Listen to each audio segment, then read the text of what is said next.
Well, good afternoon, everybody. John Hunt here from MarketingPlanGuide.com, welcoming you to another edition of our free Monday Marketing Plan Guide Q&A calls right here every Monday, 3 o'clock p.m. till 3:30 p.m. Central Time, except for major holidays. Coming up Labor Day, no Monday session, but we'll do one in 2 weeks.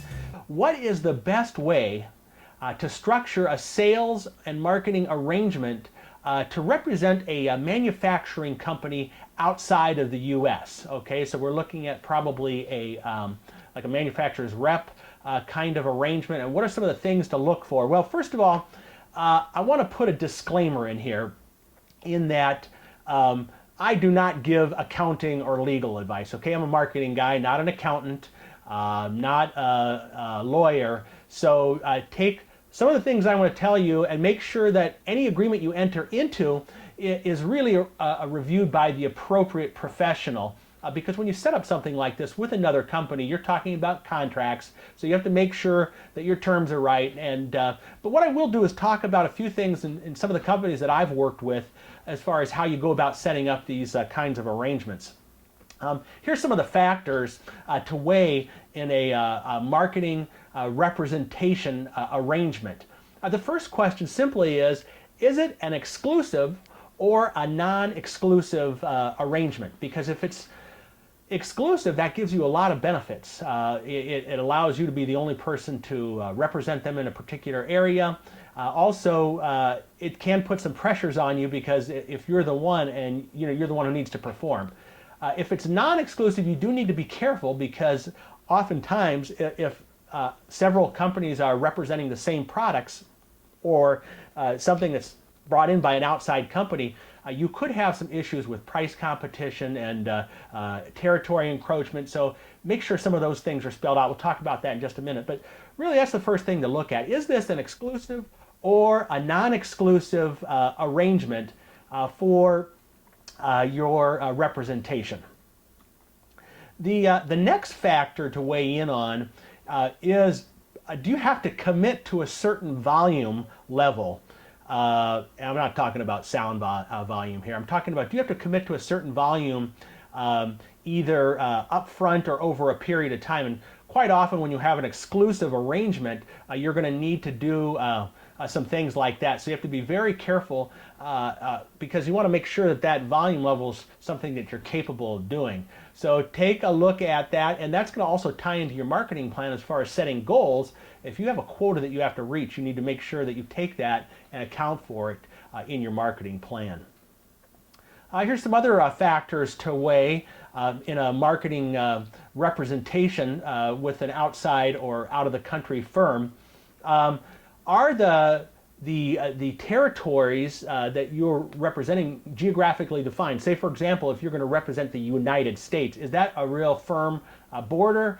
Is it North America? Is it only a few states? And that really needs to be laid out in the arrangement that you make with the different companies that you do this with. Make sure your territories are very clear, and also make sure that the home company can't come in and also market in that same territory. That can also be an issue. I've seen that in some industries where the parent company also does some of their own, especially when it comes down to the web. And that's really the next point there is, are the media methods or the marketing, the processes really defined well with the other company? Because you've got the internet, which can reach everywhere. And if they're doing some of their own initiatives and you're doing yours and there's some conflict there, that can be a real issue. Also, if you have a geographic territory of the United States and someone from another country contacts you because you've done a good job of marketing on the web and they come, will you be able to handle that kind of sale as well? So you want to make sure that those kinds of things are laid out really well and that you have a clear delineation of what methods you can use, what the territories are, and especially when it gets to the internet part of it, how is that going to be laid out and defined? So that will help protect both sides. And again, I'm not giving you legal advice, but you need to take a look at the people that you're dealing with and get a lawyer involved. And at some point here, I'm talking a moment about the accountant. You want to get that involved too, so you can really make sure the numbers are taken care of, the letters are all, all the I's are dotted, the T's are crossed, as they would say.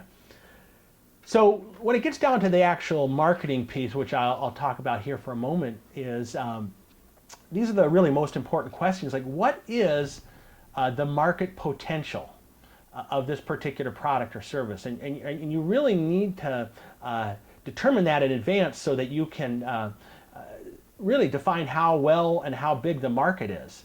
So what is the market potential? What's the most that you can possibly sell in a given time period? And then when we look at the very important financial aspects, and this will get your accountant in as well, which is what is the potential ROI or return on investment of the marketing efforts? You need to lay that out in your marketing plan so that you know how much money you're going to invest, the goals, what your margin is, what kind of profit you're going to have, and how that lays out real clearly.